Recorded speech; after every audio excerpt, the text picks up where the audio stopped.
Welcome back. At the request of a friend of mine, Johnny Recaps Movies, feel free to go over to his channel to give him a watch and a sub. He suggested I should review a movie, but not for just YouTube's sake, like the algorithm or anything like that, but just for fellow lovers of movies. And then it dawned on me, I should do a breakdown of the greatest monster movie ever made. We're the Monster Squad. Yeah, this is a hill that I would die on any day of the week. The advantages that Monster Squad has over other monster films are as follows. The variety of monsters. Most monster flicks either feature 1 or 2 to 3 monsters, but here we got 5, and they are the heaviest of hitters. The classic Hollywood monsters, Dracula, Wolfman, Frankenstein, the Gill Man, and the Mummy. Oh, and we cannot forget Dracula's brides. I know I didn't.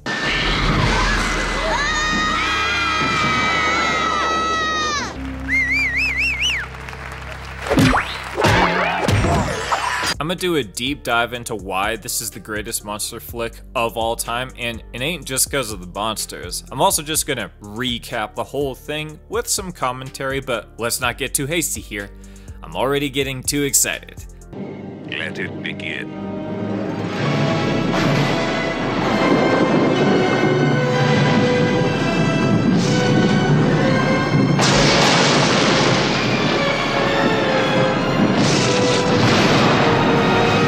The movie begins with some red text crawls going over the intro that is about to happen. There's no music and the tone is pretty serious. And then the last line you read is, "They blew it." It definitely gives you the right impression that this movie can be pretty serious, but also, it's an 80s movie. Let's get this going.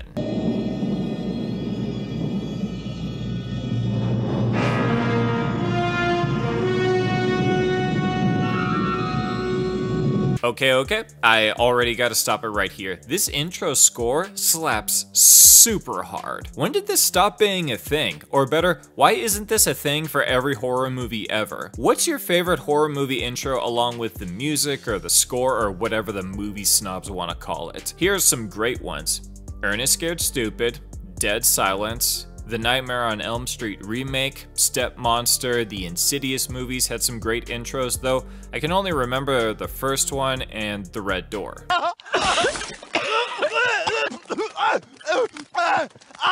I know I already ripped that movie a new one, but the intro with the drawing was pretty cool. Anyways, tell me in the comments below and just, oh my. The intro to this movie is utterly amazing. We're going through a crypt in Dracula's castle. We go downstairs and we see some coffins laid out. One of the white ones opens up and thousands of spiders crawl out, and just a hand inches out, we see Dracula's coffin, but oh wait, it's not opening? You think this movie would just do another lame coffin open? Nope! Dracula is in his bad form just above.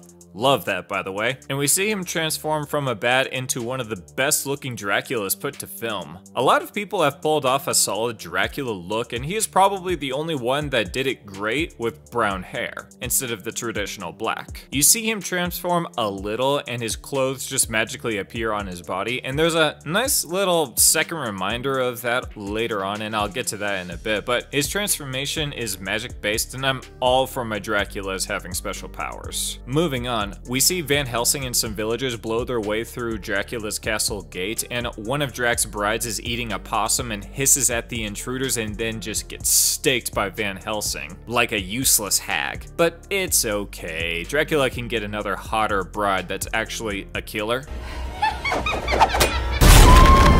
I think if you're going to kill someone, kill them. Don't stand there talking about it.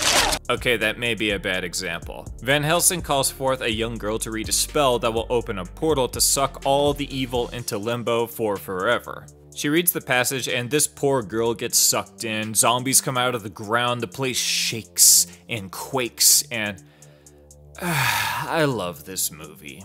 Okay, truth time. For years, I never knew why they quote blew it. I'll explain later what I think the reason is when it comes up again, just saying that I've seen this movie probably 15 times, and it wasn't until the 14th time where I even considered asking that question. Some movies you just enjoy so much it doesn't even matter. Comment below any movie or show you absolutely love, no matter how many plot holes or dumb moments or whatever is in it. We jump to present day and our main guys, Sean and Patrick, are in the principal's office. Apparently the kids can't stop drawing monsters in class, but can you blame them? Their teacher has a cat head. I am not kidding. Patrick openly dogs on their teacher in front of the principal, and then he throws Sean under the bus by saying he is the one calling her a cat lady. Best friend of the year here. They bounce and then they run into Cat Lady, and I swear she is still within earshot and the boys tear her to pieces, insulting her husband for kissing her goodnight, insulting the priest for marrying them in the first place. That's a 2nd-degree burn! We then meet the third character of the Monster Squad, Horace, or known to his friends and enemies as Fat Kid. He's getting picked on by some of the older kids, but then the coolest kid in school, Rudy, comes in and saves him. There's nothing quite like a jerk character getting what's coming to him in a story. Whether it's their car being wrapped around a tree, like in Carrie,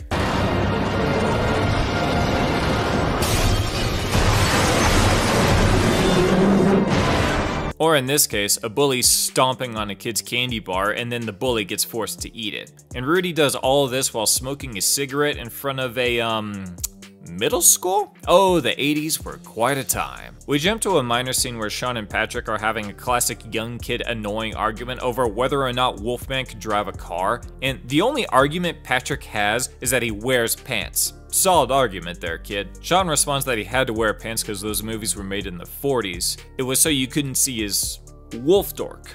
This is a minor scene, but in my more senior years of being a fake film critic, I think this is a bit of a reference to Dracula changing back and forth from being a bat to a human and his clothes just magically appear and disappear. This may be an 80s movie, but it is still PG-13. Now, if you go back a little further in time, there are some PG movies where you see topless chicks. I truly don't understand the rating system then, nor do I now. But we see Fat Kid join up with Sean and Patrick and asks if Rudy can join the club. And then the kids all agree, but they gotta quiz him first. We then jump to Richie Aprile from The Sopranos flying a cargo plane. He goes on the back to check out some spooky sounds only to get pimp slapped by Dracula, so he opens the hangar, I guess is what it's called, and that makes Dracula's crate fall from the sky, and we see Drac transform into a bat in front of our face and fly down, which is pretty cool. We're at Sean's clubhouse and the kids are quizzing Rudy to see if he is worthy to join the Monster Squad. Phoebe is Sean's younger sister, and she's always trying to join in on her older brother Sean's fun, but every time she does, him and his friends shoo her away in a mean way. And every time I see this, it hits so close to home. Yeah, I have a lot of nostalgia and feelings attached to this flick.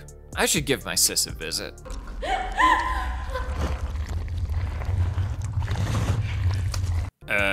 Never mind. She's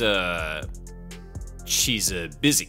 Sean gets called to dinner and his mom gives him the Diary of Van Helsing because there was like a little garage sale at a creepy house down at 666 Shadowbrick Road.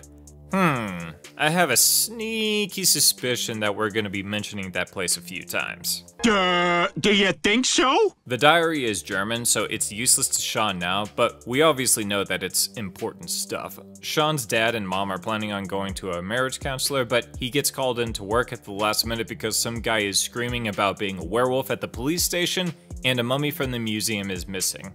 Okay, is he the only detective in the entire town except his partner? Because neither of these things really seem like a, quote, all hands on deck kind of thing. Not criticizing this movie, I'm just pointing out some stuff. But this intro to the Wolfman is by far one of my favorite scenes in the whole film. In fact, every scene with the Wolfman in this film is pure gold. I don't even have to explain it, I'll just show it.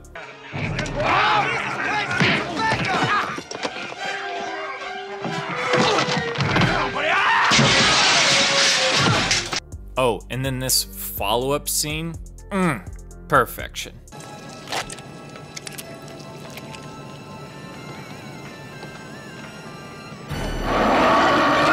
Seriously, people, comment below. Name a better movie with a Wolfman, and I will counter it with any individual scene of the Wolfman in this movie. It's that good. We get treated with a gathering scene, all the monsters meet up where Frankenstein's crate landed. Frankenstein's monster, because Frankenstein is Oh, you're one of those guys, huh?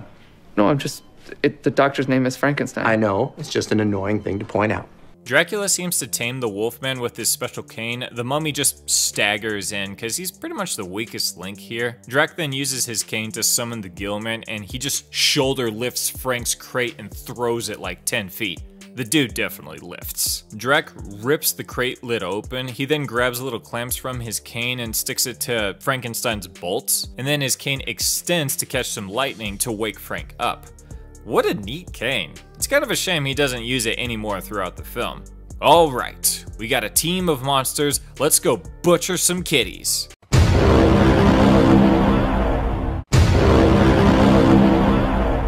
Okay, probably not. Anyways, back at Sean's house, we see that someone left a message wanting to buy the diary off of him, and the name is Alucard. Sean is a little curious and jumbles the letters up, and it spells Dracula.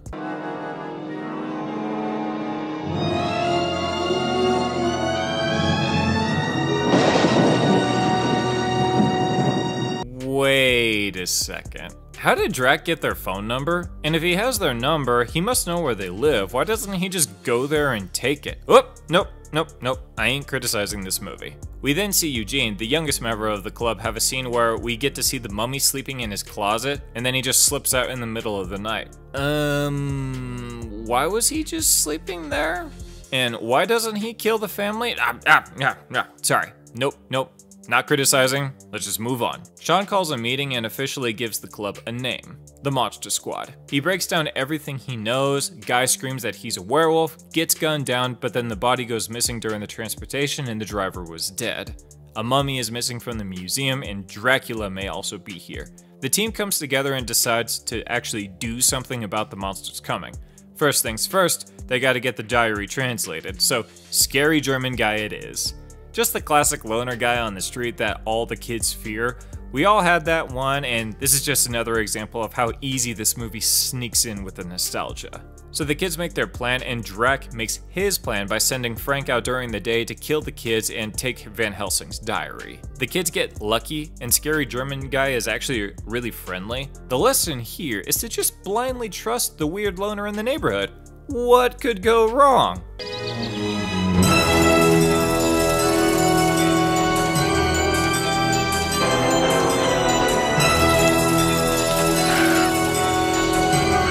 He translates the book for the boys and says if they get the amulet from the beginning, say the incantation, and make sure the monsters are present, they will get sucked into limbo for forever. See, this is why Van Helsing screwed up in the beginning. He did everything right, but the monsters weren't in the room, so none of them got sucked in before the portal closed. And tomorrow night, when they can actually do the ceremony, the amulet is vulnerable, and if Drac destroys it, evil will reign.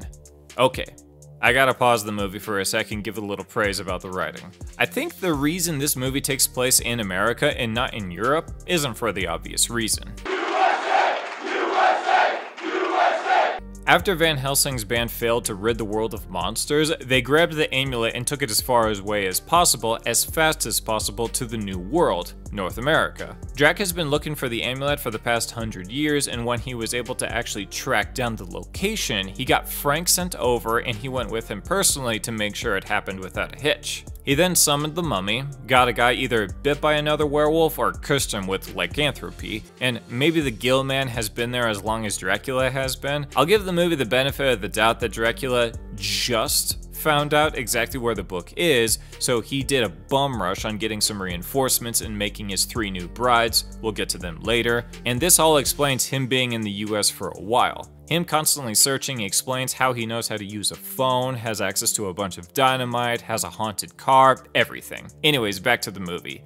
The kids get home only to see that Phoebe met Frank and became best friends. The guys hesitate to approach him, but eventually Sean musters up the courage.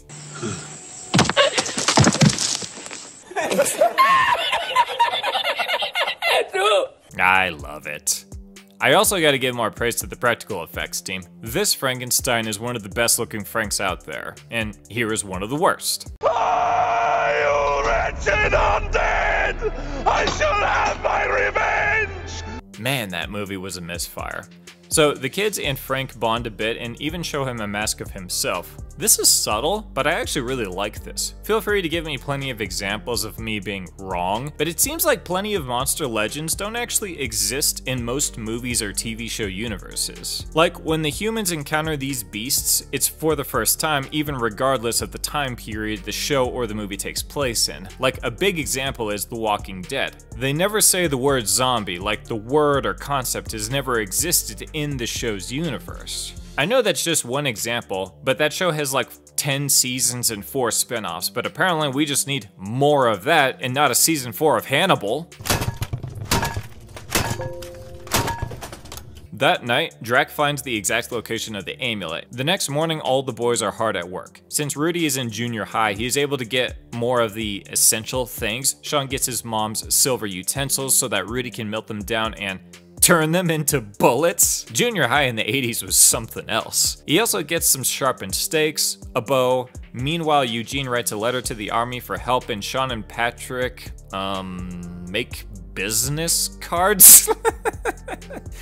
These kids would have been so screwed without Rudy. Meanwhile, Dracula is doing his own prepping. He doses up Wolfman because he can't control him when he is in his human form, and then he turns 3 chicks he hid away in a closet. That night, we get treated with the final Wolfman transformation.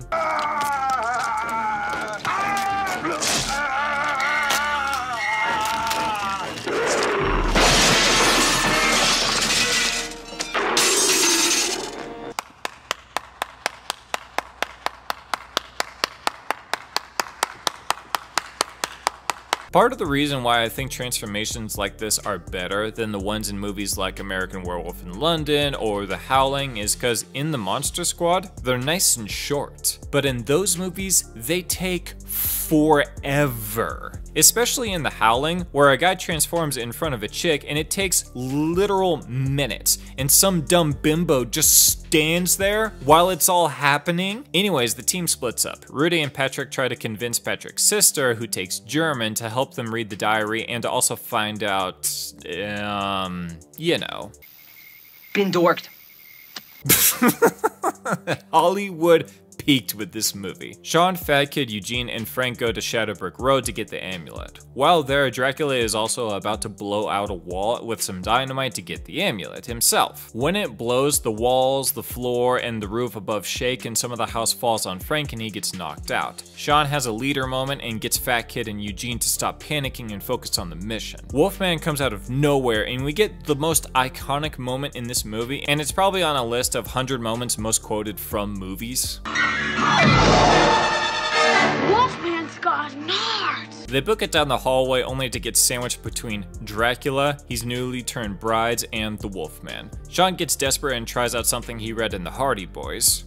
The Hardy Boys, 2 young whippersnappers with a knack for solving mysteries. No, Hardy Boys. He looks for a secret lever to pull and to get them out of there. And he actually finds one to a trap door that drops them right in front of the amulet room. Wow. That was lucky. Sean goes for the amulet immediately, and then he praises to his friends that he has it right in his hand, only for Dracula to come out of nowhere and start choking him out. Fat Kid thinks fast and grabs a slice of pizza that he had in his pocket. Because of course he would. He then presses it to Dracula's face and the garlic burns off his cheek, and the boys all book it out of there. At the same time, Rudy and the gang came because those guys were late, and Phoebe, the 5-year-old, brought Scary German guy in his car. Wait, what? I'm sorry, but why didn't they think of getting this guy's help in the first place? I know he's not a virgin, but him as a translator seems like an essential thing to have, but hey, gives Phoebe credit as a legit member of the squad. The whole crew contemplates where to go next and figure a local church is the best option to perform the ceremony, so they pile in Scary German guy's car and book it. Look! It's 20 minutes till midnight! We pull this off! I'm gonna shit! The humor in this movie is so good. Okay, so on the way, the mummy leaps onto the truck to try to stop it. Rudy makes Patrick get some of the mummy's bandages, and Rudy ties it to an arrow and shoots it at a nearby tree, and then the mummy just comes undone and dies. Yeah, the mummy has potential to be a pretty terrifying monster, but he was really the weakest link in this movie. We need a movie to redeem the potential for scary mummy movies.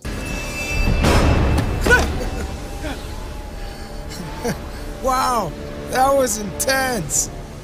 Sorry, I mean a good scary mummy movie.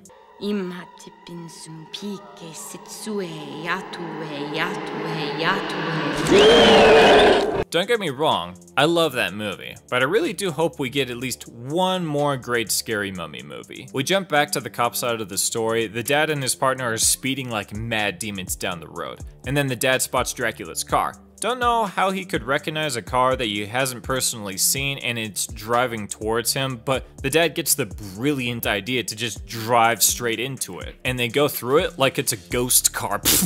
What?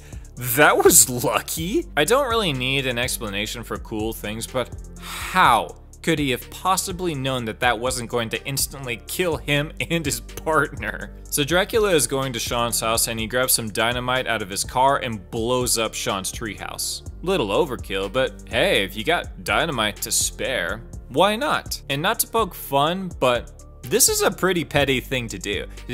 Did Dracula really think the kids were up there? Probably not. So he just he just did this out of spite. He could have used the dynamite to blow up the house, but he's all like, nah, the kids aren't gonna care if I blow up their home.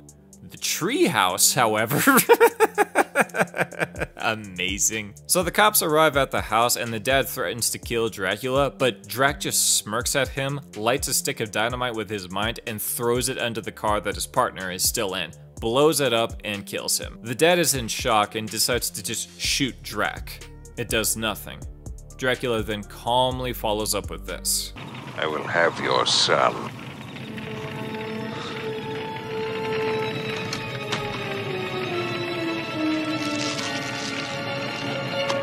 Oof, that's a good scene. The mom is desperately asking the dad what is happening, but daddy ain't focusing on mommy's problems.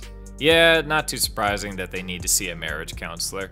Just kidding, there are bigger things to worry about. The dad runs through the house trying to see where his kids are and grabs one of the walkie-talkies. Sean responds and tells him that they're currently at the church, so he books it. At the church, the team arrives only for them to find out that the doors are locked, and Sean decides to do the ceremony out in the street.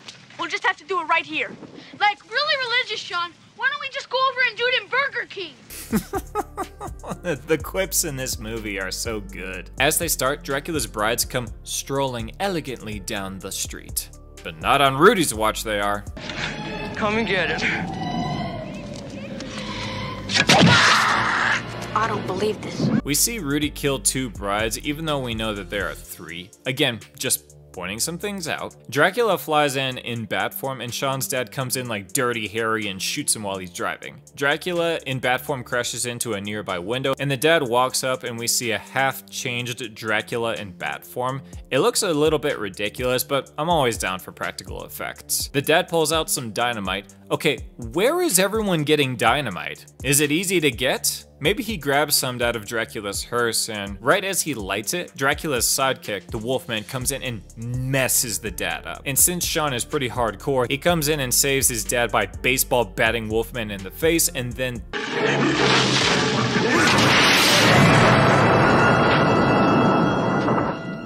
such a cool movie. Also, good father-son moment. But they realize Dracula escaped even though he could totally take them both. Back on the street, Patrick's older sister finishes the ceremony and everyone cheers and is excited, but nothing happens around them. But around the corner, one of my favorite scenes of all time happens.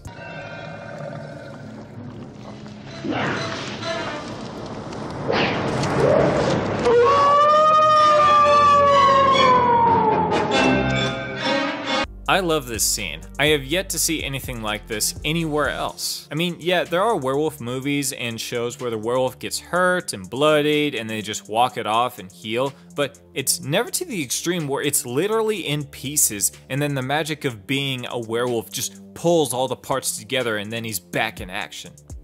Chef's kiss on this. But just you wait, we got more werewolf goodies coming. A bunch of cops come in and try to take down the werewolf and he's just hucking them left and right. The scary German guy double checks if Patrick's sister actually is a virgin. You're not a virgin, are you? No? No, what do you mean, no? Well, Steve, but he doesn't count! Doesn't count! Oh wow, good to know that even when the world is ending, we're dealing with girl math. But don't worry, we still got Rudy. After the Wolfman takes out like 3 cops, Rudy gets one of their guns and he loads it with his silver bullet and shoots him in the chest. The Wolfman changes back, thanks him, and dies. Gonna give that guy another chef's kiss for the best movie werewolf ever. The Gill Man comes into action out of the sewers. Gross. But he's crushing cops' heads, and then he gets his eyes on Fat Kid, and Fat Kid gets his hand on one of the dead cops' shotguns. He tries to get into a nearby store where his school bullies are hiding out, and they won't let him in because they are cowards. But Fat Kid gets a second moment of bravery and blows the Gill Man away. Hey, Fat Kid. Good job. My name is Horace. Okay, that kid is gonna be a bodybuilder in high school, just calling it here. I know the actor sadly died not too long after this movie came out, but his character would be hitting the weights hard by the time he's a sophomore. Eugene gets the idea of using Phoebe as a virgin, and Scary German Guy is gonna help her out. I love how we are close to the end of the movie, and that's still his name to everyone. Dracula gets his strength back, and he is pissed. How do I know that, you might ask? Just a hunch. So Dracula makes his way to Phoebe, cutting down cops without losing his stride. I could not have more of a man crush on this guy in this scene. It is literally impossible. Scary German Guy stands between Dracula and Phoebe, and Drac shoots a beam of light at him, which weirdly doesn't kill him. Okay, I know that this review up until now has essentially been a love letter to this movie, but why didn't that kill him? I mean, this movie has 0 issues with killing off plenty of characters, like 5 monsters and a dozen cops have already died. So Drac then lifts Phoebe up by the chin and demands the amulet from her. I don't get this. Can he not just take it? Are they supposed to put it in his pocket since it's concentrated good and his skin can't touch it? Anyways, Frank comes in to the rescue. Oh gosh. So Scary German Guy and Phoebe get back to the ceremony and finish it. Scary German Guy sees the amulet light up and shake, so he just hucks that thing as far as he can. Smart. And a portal opens up, sucking up all of the dead bodies. Everyone alive is holding on for their dear lives to anything that's bolted down. Dracula quickly grabs Sean and they are being pulled away, but little did we know that Sean is a master of jujitsu, and he's quickly on top position, and he grabs one of their stakes and slams it into Drac's chest, which weirdly doesn't instantly kill him. And then Van Helsing comes out from, I guess, the eternally sucking hole, grabs Drac and forces him back with him, and him and Sean exchange a good old thumbs up before they're out of sight. Okay, putting aside the thumbs up thing, and one that actually became a used hand gesture in history, and the fact that Helsing hasn't aged in the 100 years that he was gone, but if he can come back when the portal is open, doesn't that mean Dracula can come back in 100 years? Yes! Yes! Oh, yeah! Can you feel that, buddy? Huh? Unfortunately, the portal doesn't close until all the monsters are gone. Sorry, Frank.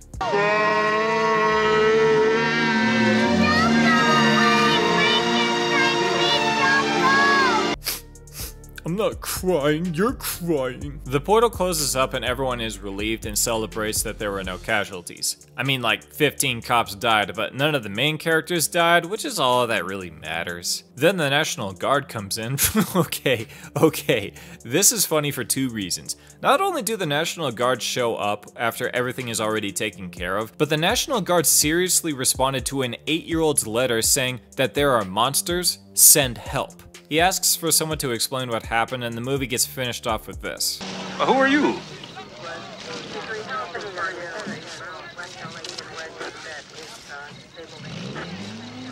We're the Monster Squad.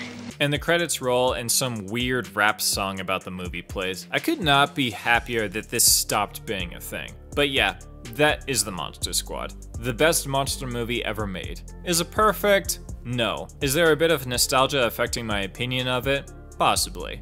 The movie is old and it does have a lot of plot armor moments, but that's just thanks to the PG-13 rating. I don't think that they could have gotten away with killing off any of the kids in this movie and kept that rating. I think Jaws got away with it because those deaths happened off screen for the most part. But if they did that in this movie, it would have been right in your face. It breaks my heart that this movie bombed at the box office, but thank the Lord for VHS, because thanks to those, this movie developed a serious cult following and the cast regularly does appearances and interviews about this. I don't know if any of them are doing anything other than that. The guy who played the werewolf had some pretty popular roles after this movie.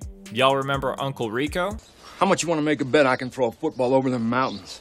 I'd like to know what are your thoughts of this flick. Honestly, anything. Because I could talk about this movie for days. Improvements, best moments, possible sequels. I have thought about possible sequels, and an easy one would be going off of one of the plot holes. We saw Rudy kill 2 Dracula brides. Maybe the third one escaped, and the kids gotta hunt her down before she turns more people. Another one I've thought about would be like Sean, Patrick, and Fat Kid are about to graduate high school and try to figure out what to do with their lives, but somehow the portal gets opened again, so the team has to get back at it. But yeah, to round all this off, this movie has my favorite Wolfman, my favorite Gillman, my favorite Frankenstein so far. I haven't seen enough Frankenstein movies to be sure, and one of my favorite Draculas. I love their looks, I love their lines, I love their highlights. My favorite scenes in this movie are definitely the Wolfman going berserk in the police station, his last transformation, Dracula with lightning, Dracula walking through cops, and the Gillman squeezing a guy's head. Please, light up the comment section, people. This movie will never die. Thank you, Johnny Recaps, for suggesting I cover something I love. Thank you all for watching till the end. We're getting close to monetization. We just need my watch hours to go up. So please, feel free to give a like, a sub, and click to watch one of my other vids. It'll be spooky.